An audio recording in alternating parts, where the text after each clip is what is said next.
Hey everybody, welcome back.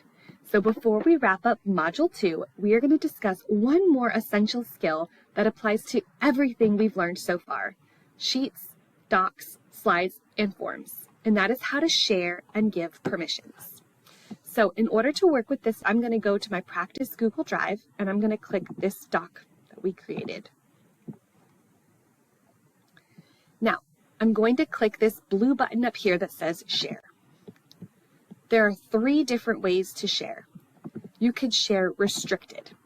That means that only the people whose names get typed up here have access to your file. You can share Seminole County Public Schools. That means that anybody in the county, your administrators, your coworkers, your coaches, they have access to this file. And finally, anyone with link.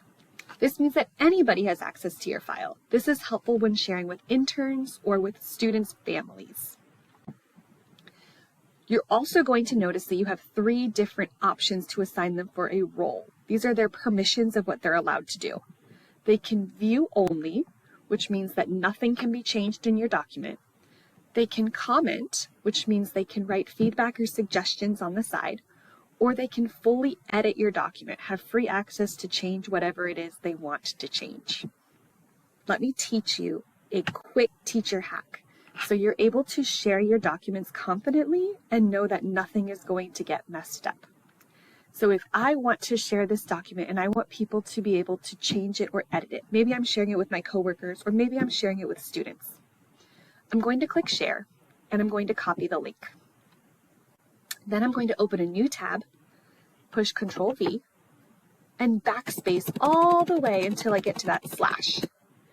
Now I'm just going to type in the word copy and push Enter. What this is doing is it is forcing a copy. So now students or coworkers will have access to their own document and they can change it themselves without it affecting my original document that I created.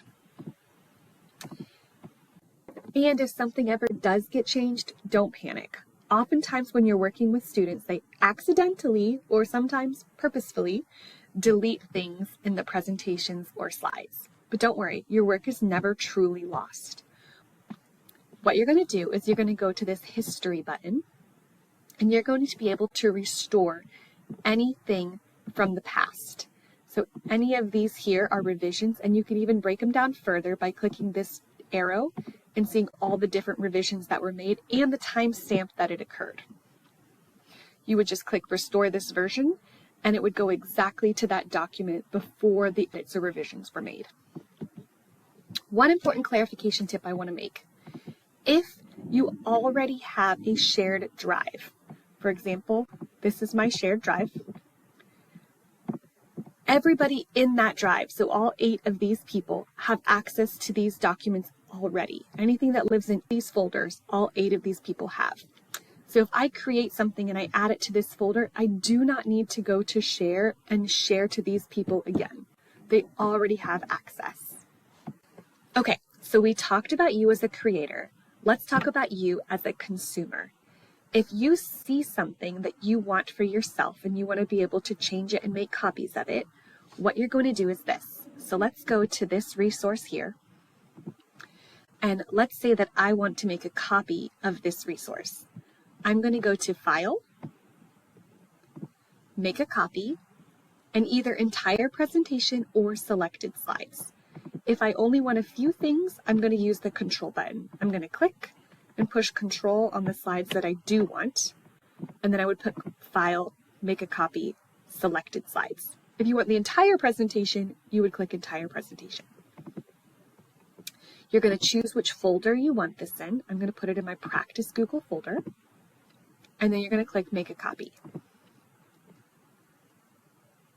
Now I have access to this document and I'm able to change it and edit and revise it, and it is not going to affect the original document. Okay, I want to clarify something. Sometimes you are not able to make a copy of documents. That is because work is protected.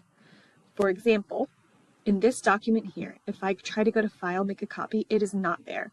The creator of this document did this intentionally so their work could not be copied or reproduced. Nothing you did wrong, no workarounds around it. That's just the way this document is created. Okay, everybody, that is a wrap on sharing and giving permissions and a wrap on Module 2.